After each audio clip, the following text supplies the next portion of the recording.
बात करने वाले हैं उस एकादशी के बारे में जिसका नाम सुनते ही भक्तों के मन में श्रद्धा, भक्ति और उत्साह जाग उठता है। जी हां, हम बात कर रहे हैं परम एकादशी व्रत की। लेकिन रुकिए, अगर आप इस वीडियो पर केवल यह जानने के लिए आए हैं कि परम एकादशी आखिर कब है, इसकी सही तारीख क्या है, किस समय से एकादशी तिथि प्रारंभ हो रही है, किस समय समाप्त होगी, व्रत किस दिन रखा जाएगा, पारण कब होगा और शुभ मुहूर्त क्या रहेगा, तो थोड़ा धैर्य रखिए, क्योंकि आज हम केवल तारीख और समय की बात नहीं करेंगे, बल्कि उस रहस्य को भी समझने का प्रयास करेंगे जिसके कारण परम एकादशी को इतना महत्वपूर्ण माना गया है। दोस्तों, आपने कई बार देखा होगा कि जब भी कोई बड़ा व्रत या पर्व आता है तो लोगों के बीच सबसे ज्यादा भ्रम इसी बात को लेकर होता है कि आखिर सही तिथि कौन सी है। कोई कहता है कि व्रत एक दिन पहले रखा जाएगा, कोई कहता है अगले दिन रखा जाएगा। कुछ लोग अलग अलग पंचांगों का हवाला देते हैं तो कुछ लोग अपने क्षेत्र की परंपराओं का। ऐसे में एक सामान्य भक्त के मन में यह सवाल उठना स्वाभाविक है कि आखिर वह कौन सा दिन है जिस दिन भगवान विष्णु की कृपा प्राप्त करने के लिए परम एकादशी का व्रत रखा जाना चाहिए। लेकिन क्या आपने कभी यह सोचा है कि केवल सही तारीख जान लेना ही पर्याप्त है, या फिर इस व्रत के पीछे छिपे आध्यात्मिक महत्व को समझना भी उतना ही आवश्यक है? आखिर क्यों कहा जाता है कि परम एकादशी का व्रत करने से जीवन में चल रही अनेक परेशानियां दूर हो सकती हैं?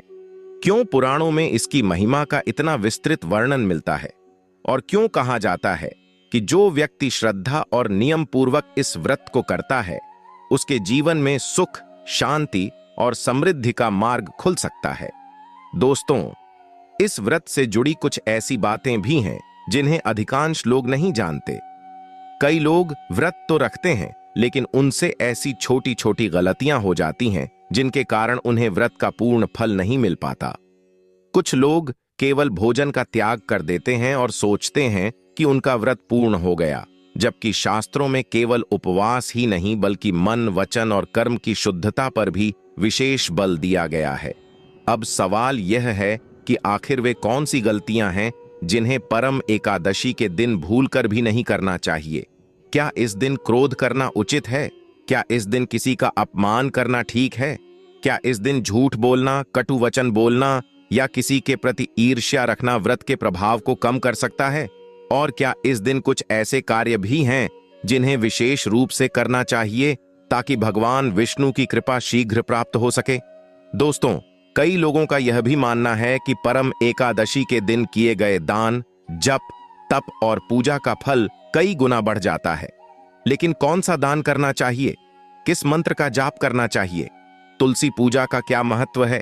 क्या इस दिन भगवान विष्णु को कुछ विशेष वस्तुएं अर्पित करनी चाहिए? और क्या इस दिन कुछ ऐसे उपाय भी हैं जो घर की आर्थिक परेशानियों और नकारात्मकता को दूर करने में सहायक माने जाते हैं? इन सभी प्रश्नों के उत्तर आज हम विस्तार से जानेंगे। लेकिन उससे पहले एक बात समझ लीजिए कि परम एकादशी केवल एक साधारण तिथि नहीं है, बल्कि इसे भगवान विष्णु की विशेष कृपा प्राप्त करने का एक दिव्य अवसर माना जाता है।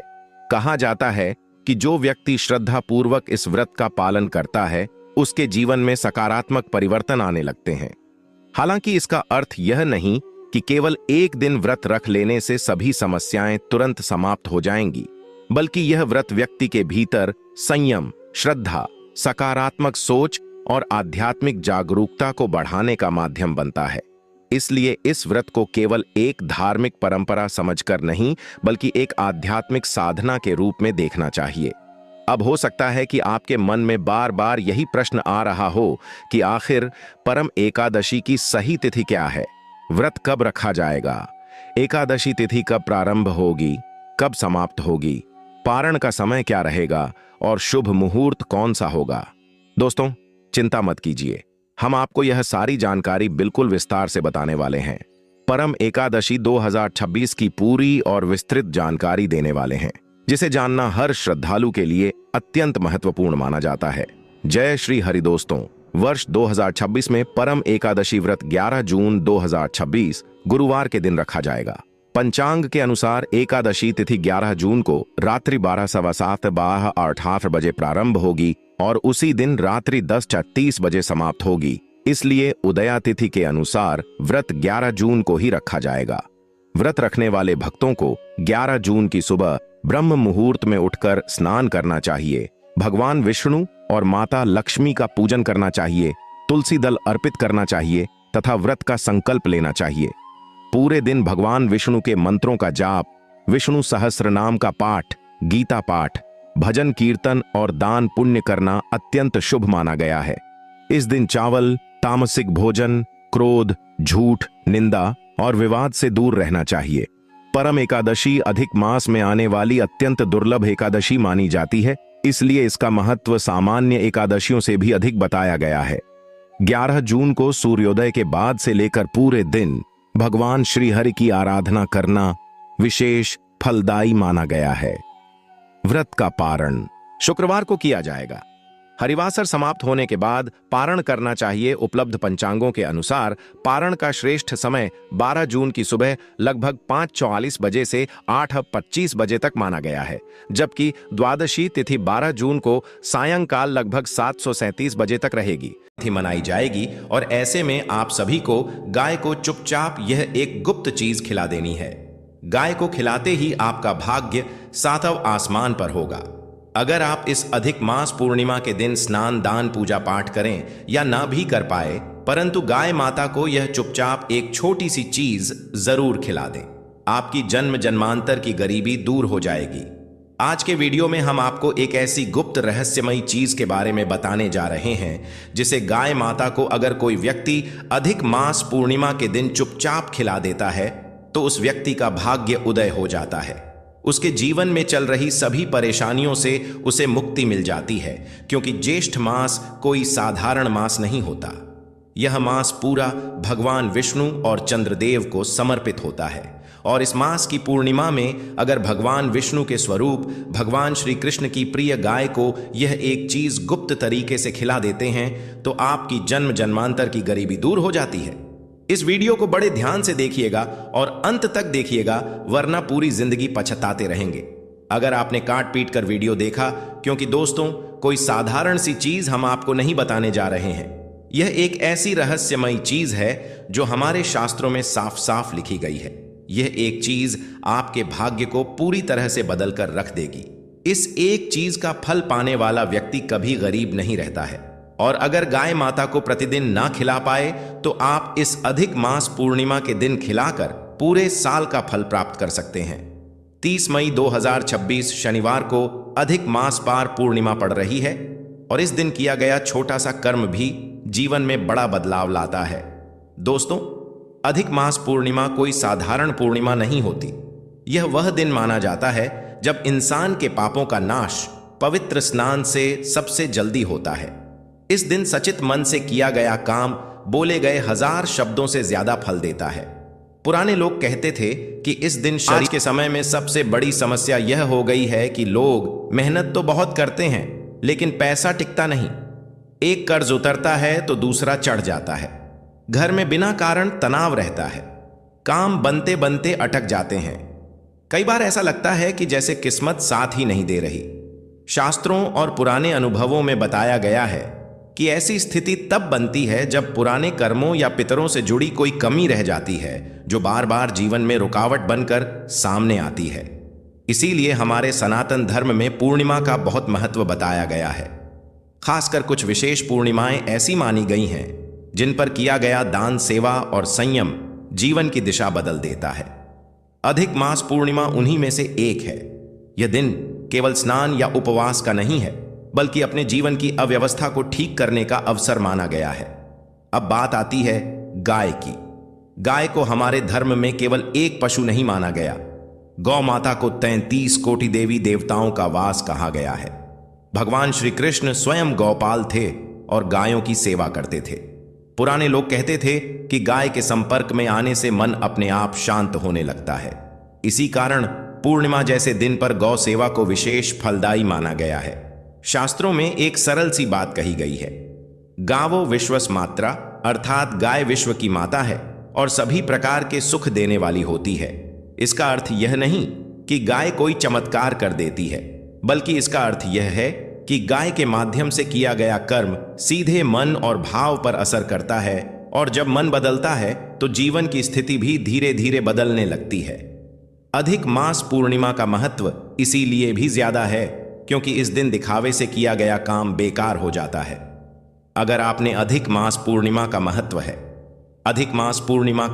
है दान किया, सेवा की और लोगों को दिखाने लगे, फोटो वीडियो बनवाने लगे तो उसका असर कम हो जाता है। पुराने समय में लोग इस दिन जो भी करते थे चुपचाप करते थे, ना किसी को बताते थे ना किसी से कहते थे। इस दिन एक और बात का ध्यान रखना बहुत जरूरी माना गया। किसी से झगड़ा ना करें, गुस्सा ना करें, किसी को अपशब्द ना बोले और किसी भी जानवर को कष्ट ना दें, खासकर गाय को, कुत्ते को या किसी भी जीव को, क्योंकि पूर्णिमा का अर्थ ही मन को पूर्ण और पवित्र रखना है। अब तक आपने जो सुना वह समझने के लिए जरूरी था। अब ध्यान से सुनिए, क्योंकि अब वह उपाय बताया जा रहा है जिसे अंत तक सुनना और वैसा ही करना जरूरी है। लेकिन उससे पहले आप यह समझ लीजिए कि ज्येष्ठ पूर्णिमा के दिन गाय का छोटा सा उपाय आपको कितना फल देगा। प्राचीन समय की बात है।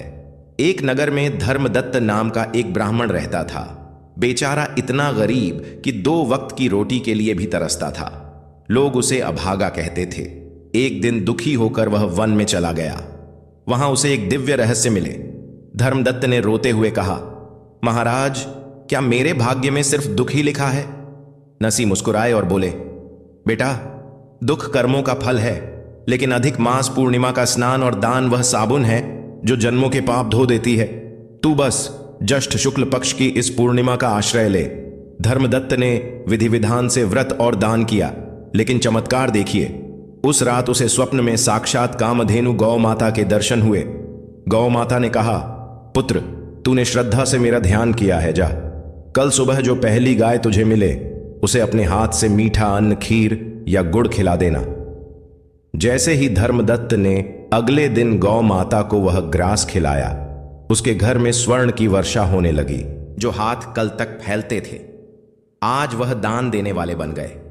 तो चलिए भक्तों, जानते हैं बिना देर के उपाय के बारे में। अधिक मास पूर्णिमा के दिन सुबह जल्दी उठना चाहिए। अगर ब्रह्म मुहूर्त में उठ सके तो और अच्छा, नहीं तो सूरज निकलने से पहले उठने की कोशिश करें।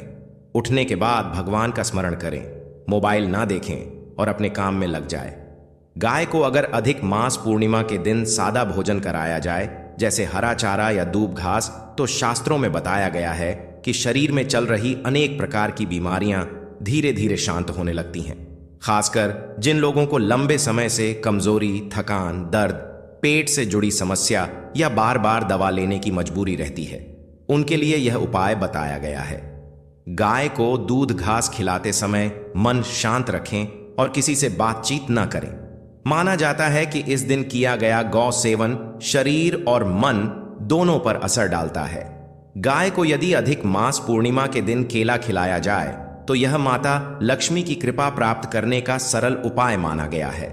शास्त्रों में उल्लेख है कि केला भगवान विष्णु और माता लक्ष्मी को प्रिय है, और जब गाय माता को यह फल खिलाया जाता है तो धन से जुड़ी रुकावटें धीरे धीरे हटने लगती हैं। जिन लोगों के घर में आमदनी तो है लेकिन पैसा टिकता नहीं या बार बार खर्च बढ़ जाता है, उनके लिए यह उपाय बताया गया है। गाय को केला खिलाते समय मन में यही भाव रखें कि घर में स्थिर धन और शांति बनी रहे। गाय को अगर कर्ज से मुक्ति के लिए भोजन कराया जाए तो अधिक मास पूर्णिमा के दिन आटे की लोई या सादी रोटी बिना नमक के खिलाने की परंपरा बताई गई है। रोटी बनाते समय मन में किसी प्रकार का डर या जल्दबाजी नहीं होनी चाहिए। माना जाता है कि इस दिन गाय को रोटी खिलाने से आर्थिक दबाव धीरे धीरे कम होने चाहिए। यह उपाय उन लोगों के लिए बताया गया है जिन बार पवार पर लंबे समय इसे कार्य कर दिया है, से कर्ज का बोझ बना हुआ है। गाय को नौकरी या काम में सफलता के लिए अधिक मास पूर्णिमा के दिन गेहूं का दलिया या मोटा आटा खिलाना शुभ माना गया है। शास्त्रों में कहा गया है कि इस दिन गाय को दिया गया अन्न मेहनत को फल देने में सहायक होता है। जिन लोगों हासत का काम बार बार अटक जाता है, इंटरव्यू के बाद भी चयन नहीं होता या व्यापार में रुकावटें चल रही हैं, उनके लिए यह उपाय बताया गया है। गाय को खिलाते समय मन में केवल यह भाव रखें कि काम में स्थिरता आए। गाय को अगर विवाह में आ रही रुकावट को दूर करने के लिए खिलाना हो तो अधिक मास पूर्णिमा के दिन मीठा भोजन देना बताया गया है, जैसे थोड़ा सा गुड़ या गुड़ लगी